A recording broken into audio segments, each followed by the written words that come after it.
your title is? The title is London 2012 Creative Programmer for the Southwest, which is a bit of a mouthful. And you are? Richard Crowe.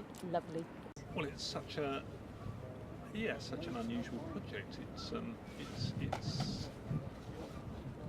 It's a wow, isn't it? It's got that wow factor that I think when people hear about it, they think, well, either it's total disbelief or it's just totally kind of jaw hits floor.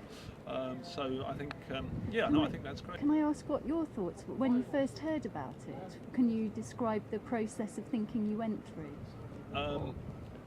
Well, I think probably the first thing was to think that it was extremely bizarre, and it probably wouldn't work, and the health and safety and risk factors around it would be absolutely terrifying. To thinking, why not? Sounds great. And seeing the kind of the project description, and then seeing the bits of film that Ruth kind of put round, I just thought, it's amazing, really. Right. And so, did you need to actually see the footage for it to make that shift, to believe that it could happen? Not particularly. I think it was just. I just think that emphasised it, and that just sort of brought it home and gave it a kind of visual reality. Whereas before it was just sort of, if you pardon the pun, swimming around in my head. It's not too far off a pun either, because it is a bit like a swimming pool at the moment. I just think that kind of just sort of supported that and backed that up, and then what we've seen today, I think the 360-degree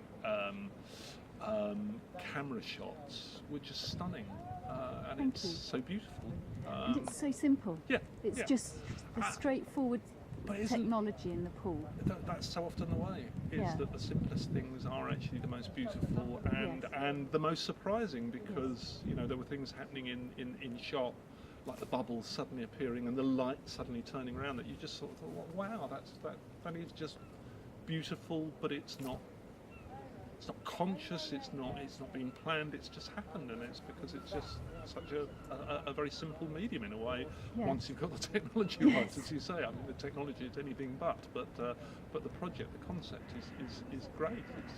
And I think it's different enough to be able to be simple, the visual aesthetic to be simple, because the idea is unusual enough and interesting enough to hold somebody's attention. Yeah, very much. So. Yeah. And I think it will be. I mean, we've just been talking to the Echo about, are there any surprising projects? And the answer is yes. There are lots of surprising projects. Perhaps none more surprising than this one, which I think is going to really grab people's imagination, and I think there's every chance that it could be the project that people walk away thinking, oh, I really remember that one, and we'll get that kind of attention.